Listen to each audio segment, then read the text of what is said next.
بحث مو پر همدې موضوع دی او د بحث لپاره موږ سره په خپرونه کې د سیاسي چارو شنونکی ښاغلی عزیز مورج او دغه راز د سیاسي چارو بل افغان شنونکی ښاغلی زلمی باور راسره په درېیمه سټوډیو کې میلمه دی. تاسو دواړو میلمنو ته ښه راغلاست. هم ستړي مه شئ. مورج صاحب که بحث له تاسې راپیل کړو ښه سره له دې چې د سولې هڅې روانې دي او په دغسې یو وخت کې د پاکستان دغه ډول دریځ چې افغانستان دی د ټي ټي پي او پاکستان ترمنځ یو وټاکي، فکر کوئ چې د سیمې هیوادونو ته دغه څرګندونه څه معنا لري او څه پیغام لري په ټوله کې؟ یعنې په دې معنا ده چې دوی باید د سولې لپاره لا هم هڅې وکړي او که نه هڅې بې ګټې دي؟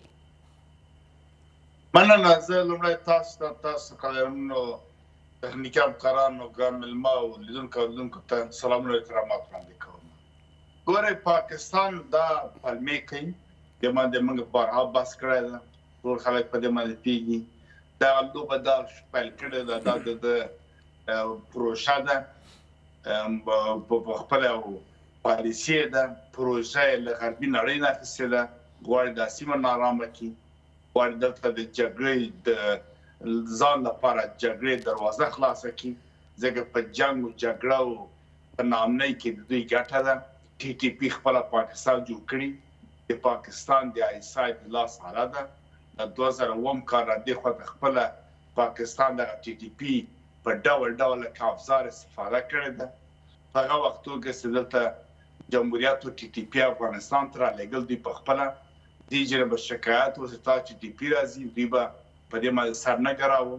حتی دا بل د افغانستان مسله ده، کله به ویل طالبانو سره مرسته کوي، کله د لوګر په عزره کې او په نورو ځایو کې دوی مرکزونه به وو، په ننګرهار کې به وو، دوی به خیر نه کوه په شمال د افغانستان کې دوی اثرات لدسوي وو.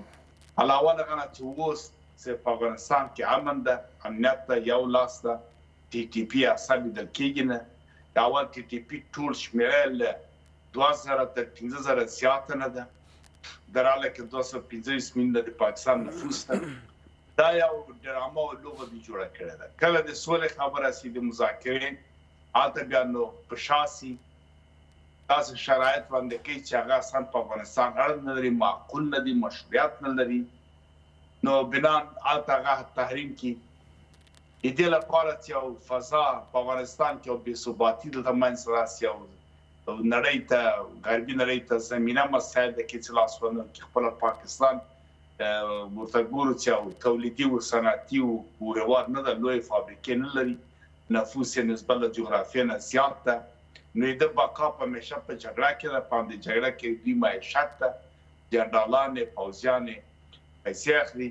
کله چې په دننه فضا خپله نارامه کړه، ځکه د چین د مخنیوي دپاره د غرب په امر باندې چین ونسې کړله دلته پانګونه وکړي، ځکه مخکینی حکومت د دوی دا تېروتنه کړې وه چې د روسیې او چین سره اړیکې جوړې کړې وې، غربي نړۍ پرې په قهر شوه.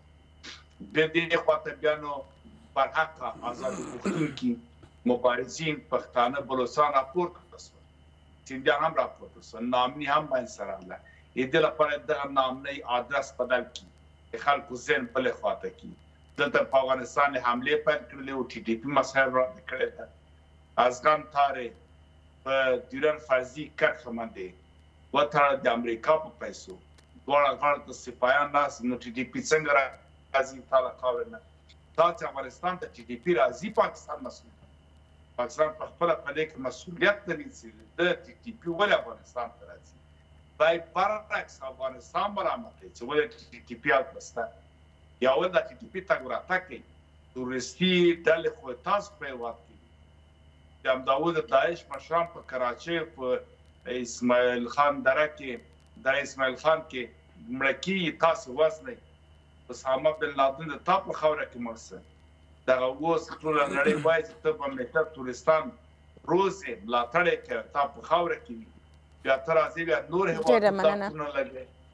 بلې خواته بخښنه غواړم، بله انګېرنه هم دا ده، بله د امریکایي ژورنالستانو دا خبره وکړه چې کله امریکا په افغانستان کې جګړې وې، د ورځې 300 کسان مړه کېدله، ناامني وه، د مخدره توکو کښت و. اوس طالبان چې راغلي دا له منځه وړي. د دې لپاره چې ملامتېږي اروپا او دنیا ته او خپل وګړو ته، نو دوی په لوی لاس پاکستان تیرو ته ناامني جوړه کړه چې موږ برات واخلو. د موږ شتون ښه و نسبت له دې نه چې اوس ده.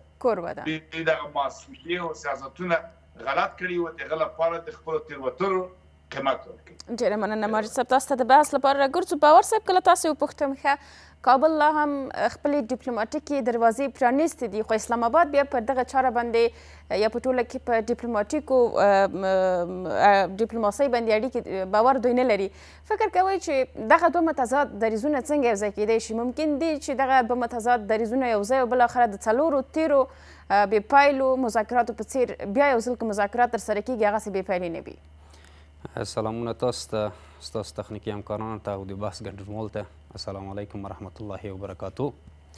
کله چې د افغانستان اسلامي امارت د 3-4 کاله راغلی ده، امنیت او دایمي ثبات راغلی دی، جزیرې د قدرت ختم سوي دي، نو هر څه ختم سوي دا پاکستان ته د تحمل وړ نه دي. اوس د دوی هغه سمونیر چې کومه خبره کوي، زه نه پوهېږم چې دوی تعلیم لري که نه لري په ډیپلوماتیک بخش کې. داسې غیر منطقي فشارونه چې یا به کابل پاکستان مني یا ټي ټي پي، نو ټي ټي پي هم ستا خپله موضوع ده او پاکستان هم ستا خپل هیواد ده.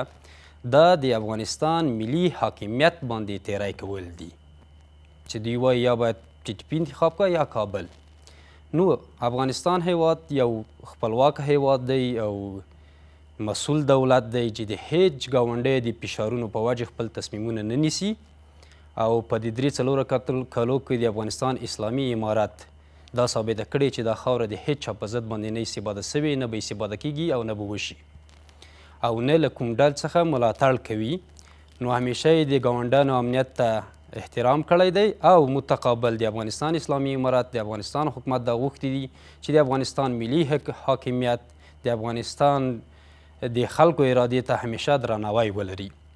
اوس د امریکا یو پروژه ده چې غواړي چې په د افغانستان کې یو بیا بې ثباتي رامنځته کړه او خپل کوم شون هدفونه چې لري هغه عملي کړي.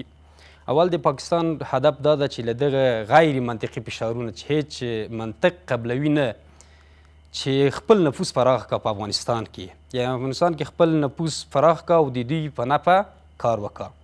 دویم هدف یې دا دی چې مثلا دلته د هند سیاسي اړیکې چې له افغانستان سره لري، امنیتي او اقتصادي چې لري، دا نه غواړي تحمل کا. دې له خاطره یو غیر منطقي خبرې کوي چې دا د فشار لامل وګرځي، یعنې د افغانستان اسلامي امارت له هند سره هیڅ نوع اړیکه ونه لري. دریم دوی غواړي چې د افغانستان هر رقم سیاستونو چې انتخابوي افغانستان حکومت باید د دوی په نفع وي، هغه سیاست دوی ته کوم ضرر ونه رسوي. او بل خپل استخباراتي نفوذ ساتل غواړي په افغانستان کې چې دغسې غیر منطقي فشارونه په افغانستان وروي، ځکه د دوی استخباراتي نفوذ ساتل هغه وخت کېږي چې په افغانستان کې شخړه وي، په افغانستان کې جګړه وي، په افغانستان کې ناامني وي او دوی خپلې ګټې ترلاسه کړه. نو دوی خپلواکه نه دي، دوی ته یو پروژه ورکړل سوې ده چې په افغانستان کې بیا بې ثباتي رامنځته کړه او دا خبرې کوي. او دغه د سیمه ییز هیوادونه کوشش کوي چې د افغانستان او اسلامي امارت دغه ستونزې حل کړه. دوی خو دا هڅې کوي، خو زه فکر کوم چې دا هڅې به نتیجه ورنه کړه، ځکه دا هڅه نه یو قوي تضمین لري او نه پاکستان په خپله وعده باندې وفا کوي او نه په خپل اقداماتو کې عملي ګام اخلي، ځکه همیشه دوی په کومه هغه چې په قطر کې وسوه دوی د ټي ټي پي موضوع یادوري کړه، په شمول دې چې ټي ټي پي موضوع د افغانستان پورې هېڅ مربوط نه لري. جمهوریت په دوره کې هم تاسو ویلي چې ټي ټي پي شته، هلته خو د افغانستان اسلامي امارت هم نه و. دا صرف د فشار لاملونه دي، غواړي چې په یو رقم په منطقه کې او په افغانستان کې بیا جنګ شخړه رامنځته کړه او دوی خپله هغه سیاسي ملامتیا چې د خپل ولس فشار غواړي کم کړي، یعنې سیاسي ملامتیا وکړي چې دغه کوم فشارونه چې په پاکستان باندې دي دا د افغانستان له خوا باندې دي، د خپل ولس فشار کم کړه او دغه موضوع یې رامنځته کړې چې ټي ټي پي موضوع یا باید کابل انتخاب کړه یا باید پاکستان. نو ځکه داسې خبرې دي چې ایجوکیشن لري، تعلیم لري، دا یو غیر منطقي خبرې دي. ډېره مننه. کورودان باور صاحب بیرته د بحث لپاره تاسو ته راګرځو. مارج صاحب ښه د سیمې هیوادونو د کابل او اسلام آباد د ستونزې د حل لپاره خپلې هڅې ترسره کړي، مګر تر ننه یې پایلې نه دي لرلي، او له بلې خوا به اسلامي امارت وایي چې پاکستان له نورو پروژې اخیستې دي. فکر کوئ که په واقعیت کې هم پاکستان له نورو پروژې اخیستې دي، ولې له همغه لومړي ادرس سره خبرې اترې نه کېږي د دغې ستونزې د حل لپاره؟ ګورې دا خو لوبه د هغه لومړی ادرس خبرې نه کوي او بل د سیمې هیوادونو خبر څوک نه مني. ایران مثلا ویل دلته سوله منځګړیتوب زه کوم غربي نړۍ وډاره سوله چې دا خو رسوایي جوړوي. روسیې هم وویلي چې زه موږ هم راځو منځګړیتوب کوو، دا نه مني. هماغسې لویې لویې پیرتیانې د امریکا دي لکه قطر یا سعودي یا ترکیه دوی ته اجازه ورکوي ځکه هغه رازونه ساتي چې خبره چې د ترکیه او سعودي او قطر او پاکستان ټول دی په امریکا خپلې اډې دي او عسکر لري، هېوادونه دي چې مثلا دوی ملاتړي دي، په هغوی باندې اعتبار کوي. دا یوه لوبه ده، په دې لوبه باندې روسیه خبره ده، چین خبر ده، مثلا دې خواته ایران خبر ده. تاسو ګورئ څو ورځې مخکې په پارلمان دوحه کې د افغانستان مسله هغه یاده شوه، 780 هېوادونه 15,000 کسان دا بیرته ناست وو. خبرې وسوې دوه ورځ ټوله اجنډا په افغانستان وه، د افغانستان د اتصال مسله وه، د تعامل مسله وه. روسیې پیشنهادونه خپل وړاندیزونه ته وکړل، د امارت اسلامي چارواکي هلته حضور درلوده، دوی خپل دریځ هلته وویل، وړاندیزونه یې وکړل.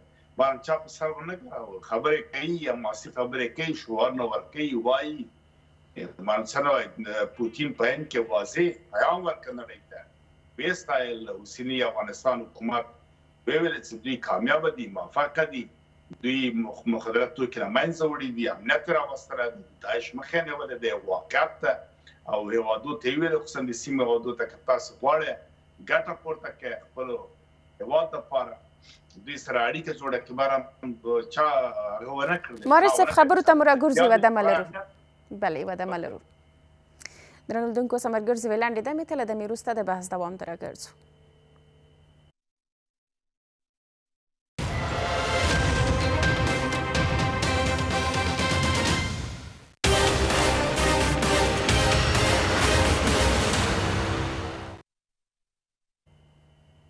په نیمه ورځ کې د بحث دوام ته ښه راغلاست. مهرج صاحب مهرباني تاسې د افغانستان په اړه د سیمه ییزې ناستې پر جوړېدو ترڅنګ د دې پاکستان ته د پروژو پر ور کې لومړني ادرسونو باندې غږېدئ.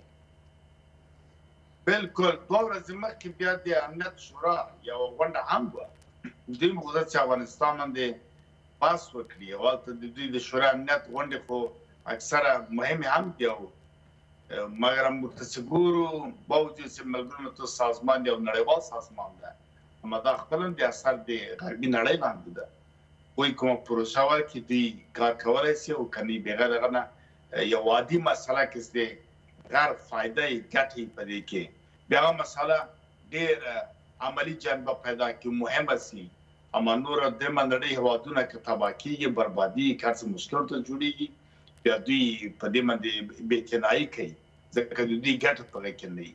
یعنې په ټوله کې دا لوبه ده، دې که څه کار دي او څه کول باید ورسره وکړل شي، افغانان باید دې ته متوجه اوسي، خپل تدابیر باید ولري، دوی باید په دې لوبه باندې پوه شي، که چېرې په دې لوبه کې ګټه پورته کولی شي، یو ستراتیژي او برنامه ورته جوړه کړي، او که نه بیا داسې کوشش دې وکړي چې دغو جګړو نیابتي جګړې راتګ تقریبا شاوخوا 50 کاله افغانستان وکړی ده، وروسته پاتې څه تلفات یې ولیدله، تاوان یې ورکړ، د نیابتي جګړې دلته راغلې، رقابتونه سیالۍ دلته وې، لاسوهنې دلته وې، لاسپوڅي دلته ناست وو. دغه نور باید د عبرت واخیستل شي او تکرار د دې کارونه ونه شي. پاکستان همیشه له افزار نه استفاده کوله، له کډوال نه دوی استفاده کوله، له میراب و منبر نه دوی استفاده کوله، له ملا و دین و جهاد نه دوی استفاده کوله. اما اوس حالت دې ته راغلی چې په خپله پاکستان کې میراب و منبر و ملا و مدرسې دوی په وړاندې راپورته شوي دي.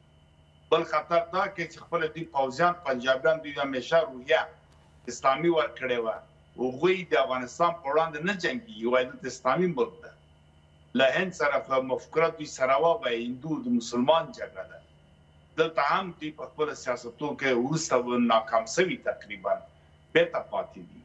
دې خواته لوی مشکل د دې لري چې هلته صوبې خپلې ازادي ته راخلي، افغانستان هم تر اټکه پورې د خپلې خاورې دعوا لري، خلک یې هم راپورته شوي دي. دې خواته هندوستان هم ورته وایي چې زه سند بېرته خپله خاوره اخلم، یعنې هند په دې پوهېږي چې پاکستان راتلونکی ښه راتلونکی نه ده، که دا بهرنیان ونه ساتي خو پاکستان له منځه ځي. د له وجې چې سند او دا صوبې استقلالیت اعلان نه کړي مخکې له مخکې دوی خپل اعلان وکړ نو بنان په ټول حالت کې هلته په شهباز شریف او مثلا په خپله په چارواکو غربي نړۍ هم داسې په قهر دي زیاتره ماموریتونه چې پخوا مطلقا پاکستان ته ورکول کېدل اوس تقریبا دوحه او ترکیه لا مخې ته بیایي یعنې دوی دا کمیشن او پیسې هم کمې کېږي نو دوی انتهایي ورخطا دي ادرس بدلوي نړۍ ته دا ښیي چې مثلا زه له افغانستان سره په مشکلاتو یم که تاسو کوم پروژه لرئ ماته راکړئ چې دوی عملي کړي نو بنان غواړي جګړې دروازې بیا خلاصې کړي او په دې کې معیشت پیدا کړي دغه لوبه کې دوی شریک دي او دغه کې غواړي نور هم د نړۍ پام ځان ته راوبالي او د ماموریتونه کمیشن دا واخلي دا شرط کې خود ته اسلام آباد وکنه غواړم صحیح خبره مهرباني ته اسلام آباد غواړي او کته دي پی غواړي موږ دوه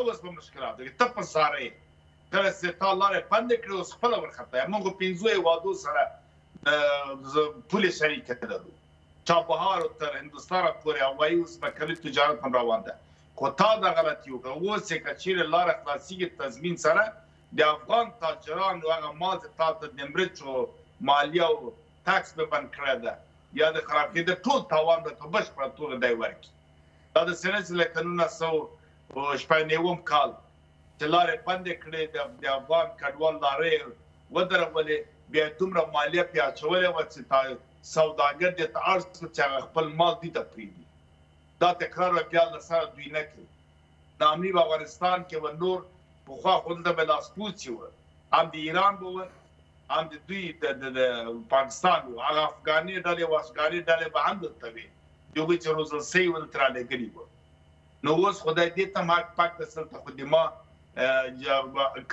ما پروګرام څوک نه عملي کوي کېدای شي یو دوه او درې کسان به دوی لاسپوڅي هغه به هم کنټرول شي په عامه کچه باندې دوی همیشه خپل حکومت په کابل کې کېناوه د بېغیر پاکستان د موافقې و چارواکي نه راته که غرب هم کېناوه پاکستان سره مشوره کړه هغه حالتونه اوس لري دي ځکه دی په دې باندې ډېر زیات ځورېږي او ډېر خطر احساسوي چې یوارې هند او افغانستان لاس سره یو نه کړي او پاکستان په بشپړه له منځه ونیسي بیا فشار پیدا کړي باوجود چې پاکستان مطلقاً بهرنی او کورنی سیاست دیگر په لاس کې دوی په خپله وایي جنرال حمید ګل ویل زموږ چیف افسر په واشنګټن کې ټاکل کېږي نو په ټوله کې حالت چې ګوري د پاکستان دغه پروژې او غلط سیاستونه غلط محاسبې باعث خپله کېږي چې دوی به تاوان ورکړي مننه مارج صاحب ښه باور صاحب کله تاسو وپوښتم نږدې 2 میاشتې کېږي له پاکستان سره ټولې لارې تړل شوې دي هلته که ډېر لرې لاړ نه شو دغه تېره شپه هم په بېلابېلو سیمو کې جګړه ترسره کېدله خو له دې سره سره چې لارې تړلې دي او بیا هم هلته جګړه ترسره کېږي پاکستان بیا هم TTP پر افغانستان راتپي فکر کوئ سره له دې چې لارې تړلې بیا هم هلته بریدونه کېږي هلته جګړه ترسره کېږي پاکستان دغه مسله بیرته پر افغانستان راتپي فکر کوئ چې دغه مسله یا دغه ستونزه ولې دغه د سیمې هیوادونه په واضح او مشخص ډول پاکستان ته نه وایي چې دغه ستونزه د پاکستان په افغانستان کې نه بلکې په خپله مشخصا په پاکستان کې ده او دغه مسله نه باید د یوې ستونزې په توګه مطرح شي د افغانستان لپاره د سیمې هیوادونه همیشه کوشش کوي چې دغه ستونزه د افغانستان او پاکستان لاره حل کړو اوس وګورئ تاسو سعودي عربستان وګورئ چې اوس بیا یو پلاوی افغانستان ته راځي او پاکستان ته راځي ځکه یو خو عربستان سعودي عربستان چې دا دوی سره هغه خپله نفوذي اړیکې لري او بل چې دا د اقتصادي له لحاظه عربستان ډېر کومک کړی له پاکستان له لحاظ سره او بل داسې ده چې همیشه د پاکستان په نړیواله اسلامي هیوادو کې داسې کوي چې د عربستان سعودي حمایت له ما سره ده ځکه چې د پاکستان د سعودي عربستان د ایران په ضد ده او دلته داسې ده چې سوریه د افغانستان منځګړیتوب وښیي ځکه غواړي چې هغه اعتباري جهانیت حیثیت خپل کړي نو کوشش کوي نو موږ یې د کوشش ته هرکلی وایو په شرط د دې چې بېطرفه وي او پاکستان دې باندې پاکستان باندې فشار راوړي چې په خپله وعده باندې عملي اقدامونه کېږدي نه تیوري شکل جګ پراکټیکل شکل وښیي او بل داسې ده چې دغه فشارونه چې دي دا د امریکا لخوا ورکړل شوي دي چې سعودي عربستان ده که قطر ده دا د امریکا متحدین دي نو ځکه امریکا هم دلته ویره لري کله چې په افغانستان کې امن وي ثبات وي او روسیه هند چین دا خو ټول د دوی رقیبونه دي ځکه که دلته غواړي امریکا غواړي دلته چې دوی د افغانستان خو د اسیا یو زړه ده او د جیوپولیتیک او استراتیژیک له موقعیته بیا امریکا کمزوری کیږي که دلته روسیه کار وکړه او هند کار وکړه. او بله موضوع داسې ده چې په 2001 کې تر 2021 پورې دوی هغه څومره میلیارډ ډالر چې په افغانستان کې مصرف کړي وه امریکا اوس نه غواړي چې په اسانۍ لاسه ورکړه. د دې له خاطره پاکستان له طریقه بهانې جوړوي چې د پاکستان په د افغانستان په حکومت باندې فشار راوړي. او درېیمه موضوع دا ده چې که دلته مثلا چین اقتصادي پروژې د عملي کړي نو دلته خپله امریکا په اقتصادي لحاظ باندې ډېر ضربه ویني. نو دلته د پاکستان اصلا د پاکستان او د افغانستان مسله نه ده، دلته د غټو قدرتو د ابرقدرتو د هژمون لکه د امریکا لکه د روسیې لکه د چین رقابتونه دي چې د پاکستان یو نیابتي ګروه ده. پاکستان یو نیابتي ګروه ده چې د هغه ګروه په وسیله باندې مثلا خپل نفع لاسته راوړي. نو موږ باید دا وکړو د افغانستان حکومت باید دلته حاجرانه او حاکمانه سیاست انجام کړي چې خدای نخواسته بیا داسې نشي لکه د داود خان په وخت کې چې پاکستان و څو حزب اسلامي و حزب جمعیت جوړ کړه او په ایران کې د داود خان په دوره کې په ایران کې همدغه مسلې باندې چې غوښتل چې د دوران فرضي کرښه مسله حل کړه او د دواړو خواړو پښتانه سره یو ځای کړه. بیا چې کله په ایران کې امریکا دا وویل چې ته په چه حل کوې هغه کوم هدف چې ته 15 کلن لرې په کومه منابع باندې په کوم اقتصاد ته خو اقتصاد نه لري. نو هماغه داود خان هغه و چې بیا بیرته راغی هرات ته چې هلته لاړه هرات کې بیا روسیې یو پیام ورکړه چې بیا هلته په بېژرنیف سره هم یو شړه جوړه وکړه په بهرني سیاستو کې بعضې اشتباهات وکړه چې هماغه به د دې باعث و چې د داود خان حکومت سقوط وکړي. نو د افغانستان حکومت باید حاجرانه سیاست وکړي د ملي ګټو پر بنسټ د ملي حاکمیت او د تمامیت ارضي پکې خوندي وي. موږ همیشه دا غواړو پاکستان زموږ ګاونډی هیواد ده چې ښه د دوی امنیت په داخل د کورني مشکلاتو کې امنیت ولري.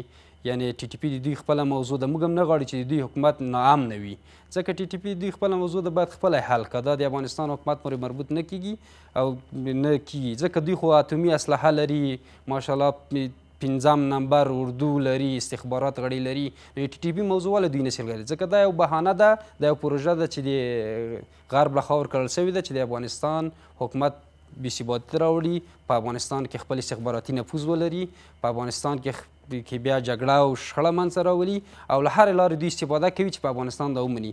نو اوس باید د افغانستان په خپل بهرني سیاست کې حاجرانه اوسي. له روسیې سره خپل اړیکې الحمدلله ښې دي، له هند سره ښې دي او بل دغه سیمه ییز هیوادونه چې کوشش کوي چې دغه مشکلات ستونزه حل کړه دا د ټول سیمه ییز هیوادونو په نفع هم ده ځکه دلته که سعودي عربستان غواړي دلته دوی ته دا وایي که دلته ناامني وي خو داعش کولی شي چې سیمه ییز هیوادو ته فراغه سي او بل هغه نړیوال حیثیت اعتباري هغه هم کمیږي د سعودي عربستان. که قطر همداسې ده مثلا نه غواړي چې مثلا سیاسي توازن کم سي نو غواړي د افغانستان او د پاکستان موضوع یو مسالمت آمیزه دیپلوماسي له لارې څخه حل کړي. مننه کورودان باور صاحب. که مارش صاحب که د بحث موضوع هم پر همدغه ځای له تاسو سره راټوله کړو که وګورو له دغې جګړې مخکې د افغانستان هغه سیاسي او اقتصادي وضعیت ته د بهرنیو چارو وزیر هند ته سفر کړی و، هلته ځینې مسایلو باندې خبرې اترې وشوې چې تر ډېره پورې هغه اقتصاد محوره بهرنۍ پالیسۍ پر اساس باندې ویل کېده چې پر اقتصادي موضوع او دغه راز پر نورو دوه اړخیزو اړیکو باندې خبرې اترې شوې دي. له دغه سفر وروسته هند خپلې اړیکې له افغانستان سره د سفارت تر کچې ورسولې. که په ټوله کې وګورو د سیمې هیوادونو سره هم اړیکې مخ پر پراخېدو روانې وي او دي دغه اقتصاد محوره بهرني سیاست جریانونو ته که بیا وګورو په یو ډول باندې له پاکستان څخه د افغانستان مخ راوښت او تکیه یې راکمېدله. فکر کوئ اساسي ستونزه چیرې وه؟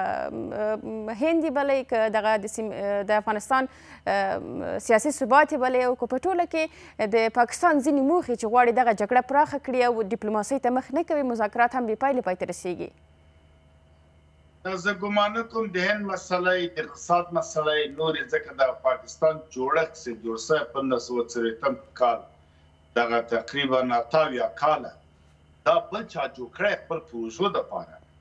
دا اصلي مقصد د دویمه نړیواله جګړې نه دا و چې د روسیې چې هغه ورته شوروي وه مخه ونیسي ګرم اوبو ته. اوس هم دا سیاست دوام لري. دوی همیشه دا له دې نه چې روسیه کولی شي د افغانستان له خاورې نه دې خواته راسي نور نه امکانات مشکله ده، یعنی مثلا د ایران نه. نو بنان دوی همیشه ناامني په افغانستان کې راوړي. پاکستان چې جوړ سه تر اوسه پورې همیشه په افغانستان کې یو ضعیف حکومت او بې ثباتي ته لمن ولې غواړي. همیشه غواړي دلته خپل لاسپوڅی حکومت ولري. دې ته ډیزایډ کړي دي او دغه برنامه غرب ورکړي. هند سره په افغانستان له تاریخي اړیکې لري. د پاکستان جوړښت مخکې اړیکې دلته وي. پاکستان به جوړ سه د افغانستان د له خاورې نه دلته اړیکې وې له ډېر پخوا نه. حتی د امستد با احمدشاه بابا له وخته تر اوسه پورې اړیکې د هغه نه مخکې د سلطان محمود او غزنوي او د نورو کوریانو په وخت کې اړیکې وې او دغه د پاکستان جوړښت نه وروسته هم اړیکې موجود دي. افغانستان خپلواک هېواد له لارې څخه اړیکې لري او باید ولري. دا ضرورت ده. نور د سیمې هېوادونو تاسو ګورئ امارات اسلامي په رسمیت نه پېژني، طالبان په رسمیت نه پېژني، مګر د ضرورت پر بنیاد باندې مجبور دي چې راسي هغه د خپل تعامل اړیکې لري او ډول نه او ډول ډیپلوماټیک اړیکې ساتلي، ځکه نشي کولی د حقیقت ومني، حقیقت نه سرغړونه وکړي. جغرافیې نه ته ضرورت لري، خپل امنیت د ګواښ لپاره به تدابیر ونیسي، ترانزیت ته ضرورت لري، تجارت ته ضرورت لري، ځمکنۍ او هوایي. مرکزي اسیا غواړي جنوبي اسیا سره وصل شي، شرق و غرب غواړي د افغانستان وصل شي. نو بنا په دې کې دوی مجبور دي چې د افغانستان سره اړیکه وساتي. نو پاکستان په دې کې مشکل نه لري. دا چې افغانستان خپل اقتصاد ته خپلو منابعو ته مخه کړې ده او یا مثلا بدیل لارې پیدا کوي. ګورې هغه د چینایان د سرحد د افغانستان او تاجکستان کې وژل کېږي، خو دا خپله لوبې دي. د افغانستان غواړي اړیکې نورو هېوادو سره خرابې کړي، له چین تاجکستان په همغه وخت کې تاجکستان پلاوی راغلی افغانستان کې ټټر ووایه چې زه تاسو سره اړیکې جوړوم. سبا د ترکمنستان ازبکستان ته مشکل جوړوي، ایران ته هم جوړوي چې موږ بیرته احتیاج شو پاکستان ته. دا لوبه ده. دلته تدابیر نیول کېږي چې له پاکستانه موږ نور مخه واړو. په دې کې دوی وارخطا دي. ملت د افغانستان له پاکستان ناراضه ده. چارواکو نه موږ له ملت سره مشکل نه لرو. که دوی وایي چې ما یو څو کسان ته شپې ورځې ورکړي د جهاد پرون د بل پرون، خو 1 میلیون 2 میلیون دا 15 میلیونه 15 میلیونه خو تا ناراضه کړی. همدغه 15 میلیونه د راوستل د 15 میلیونه په وړاندې وجنګوله. بیا چېرته تا دوی ته ځای ورکړی؟ تر اټکه پورې د افغانستان خپله خاوره ده. که دا اشغال یې تا اخیستی ده، اوس اشغال لاندې ده. څومره چې مرستې راتللې د نړیوالو خو ټولې تا ته راتللې. 10% د افغانو د جهاد په نوم باندې کسان چې وو دوی ته نورو خو ټولې تا اخیستی. د ملګرو ملتونو دفترونه تا سره وو. دغه اوس هم چې سقوط وسه پیایې تاسو بانکرپټ وه، یعنې ورشکست وه، اجازه یې نه وه چې ته اروپا ته سفرونه وکړې. بارامندغه د افغانستان د افغانانو د ټکټ او د ویزې په پیسو تاسو دا بیرته په پښو ودروله د سقوط نه وروسته د تخلیق پروګرام په نوم. دا اوس سفارت ته ګورئ یو ویزه په $3,000 د خرڅې خلاف د ټول نورمونو. مارو صاحب وخت مو کم دی که خبرې مو لنډې راغونډې کړي. دغه استفاده د دوی اوس په خطر کې ده. بیا هم وروستۍ خبره دا کوم چې ښه والی په دې کې ده چې افغانان اوس پوسې په خپل ښه وپر. دولت د افغانستان په دې باندې اوس پوه ده چې ښه وبد څه وکړي. خپل تدابیر نیول، خپل دننه کار کول، څومره چې پاکستان لاره باندې د موږ په ګټه ده. موږ دې ته اړ کېږو چې په خپل اقتصاد، په خپل زیربنا، خپل آبادي ته کار وکړو. کور ودان په احتیاج بغیر اجازه سودا کار روان ده، ورځ پر مخ ته ځي. نور هېوادو سره د موږ اړیکې جوړېږي. تو سوداګري مننه مارس صاحب. کور ودان ډېره مننه. باور صاحب له تاسې هم د بحث د جنبندۍ په توګه پوښتم دا چې ښه ټاکل شوې ده، که څه هم داسې دقیقه نیټه نه ده ویل شوې چې د ریاض څخه به یو پلاوی افغانستان او بیا پاکستان ته ورځي، د همدغه ستونزې د حل لپاره به خبرې اترې کوي. تر دې وړاندې هم 4 پړاو مذاکرات په قطر کې، بیا په ترکیه کې، بیا په ریاض کې ترسره شول. ایران هم یوه سیمه ییزه ناسته په دې اړه جوړوي. فکر کوئ دغه هڅې د دواړو هیوادونو د کړکېچ په حل کې کوم لوري ته روانې دي او په ټوله کې په خپله د اسلام آباد او دغه راز د کابل اړیکې کوم مسیر خپلوي؟ ډېر لنډ ځواب کله تاسې هم ولرو. زه به دا ووایم چې د سیمه ییزې هیوادونه کوشش کوي چې دغه ستونزه حل کړي د ډیپلوماسۍ له لارې. خو که پاکستان خپلو اقداماتو کې عملي کار ونه کړي، نتیجه به ورنه کړي، ځکه پاکستان سیګنال د بل چا په لاس کې ده او څه چې غرب ورته وایي هماغه کوي. اوس موږ خپلې د افغانستان اسلامي امارت اړیکې له هند سره ساتلي دي. دوی ته دغه هم زور ورکوي چې ولې دوی هند سره اړیکې لري.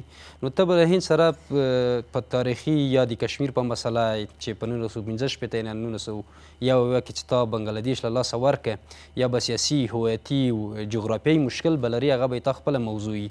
نو همداسې څو دفعې د هند د پاکستان ترمنځ هستهیي اسلحې استفاده سوې. په 1998 کال کې په 1999 کال کې کارګل جنګ کې چې ډېر غټ شکست وخوړ او 90,000 عسکر تسلیم سو هند ته. نو دوی دغه نسي تحملولی چې افغانستان له هند سره اړیکې ولري او د افغانستان سیاست مستقله اوسي او افغانستان خپلواک اوسي.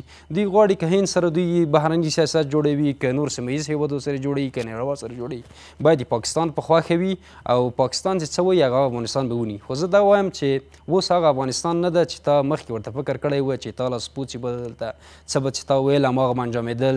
د تا استخباراتي نفوذ به په افغانستان کې و، د ایران استخباراتي نفوذ به په افغانستان کې و او د ګاونډیانو په نفع به یې کار کاوه. اوس د افغانستان ولس هوښیار سوی ده. د افغانستان ولس د تا په سیاست د تا په شون هدف باندې پیږي چې دا هدف څه شی ده. هم په بهرني سیاست کې ته څه غواړې د افغانستان هم په داخلي کې. نو د افغانستان د اسلامي امارت لپاره دا پکار ده چې خپل اوله ټکنالوژي ته ډېر پیشرفت ورکړه. چې ټکنالوژي ته موږ ډېر ضرورت لري. خپل سیستمایي که موږ دفاعي سیستم جوړ وای، زموږ رادار فعال وای، زموږ دغه د دوی دغه هوایي حریم چې نقص کړي، دوی موږ کولی چې دوی شین هدف په هوا کې خنثی کړو. باید ټکنالوژي ته زده کړو ته ډېر پایبند اوسي د افغانستان اسلامي امارت تر څو وکولی شو د دوی د کوم شون هدف چې ده هغه موږ خنثی کړو. دویم دا ده که پاکستان دا بیا هدف لري چې مثلا بیا به دلته بېثباتي راسي او بیا به د هغه د امریکا پروژې دوی عملي کړي، دا به خوب وي او ارمان وي او دا به هېڅ وخت هم نه کېږي. موږ غواړو چې تعامل وکړو اما د خپلو ملي ګټو پر بنسټ د ملي حاکمیت پکې خوندي وي او تمامیت ارزښت پکې خوندي وي. نو او دا نه غواړو چې مثلا ایران باید کوشش وکړي چې مثلا دا مسله د ډیپلوماسي له لارې حل کړه ځکه شریکه پوله موږ سره لري چې د امنیتي له لحاظه ایران ته ډېره مهمه ده او که دلته ناامني وي نو ترهګرو کولی شي مهاجر خپرېدلی شي چې د سیمه ییز هېوادونو امنیت هم تهدید کولی شي. همداسې چین د څه د استراتیژیک ملګری د پاکستان ده خو افغانستان سره د اقتصادي په برخه کې اقتصادي پروژې لري او که دا عملي سي دا به د افغانستان اقتصاد ته ډېره فایده وکړه. نو دا هڅې موږ هرکلی کوو مګر په شرط چې له دوی نه یو قوي تضمین واخیستل سي، داسې تضمین چې دوی باید خپله موضوع د کورني مشکلات په افغانستان باندې ونه اچوي او یو ښه ګاونډیتوب نړیوال قوانین ته مثلا اعتبار ولري، ګاونډیتوب قوانین ته احترام وکړه. موږ ورسره تعامل غواړو نه جنګ. کور مو ودان د سیاسي چارو شنونکی ښاغلی زلمی باور او دغه راز د سیاسي چارو بل افغان شنونکی ښاغلی عزیز مارج.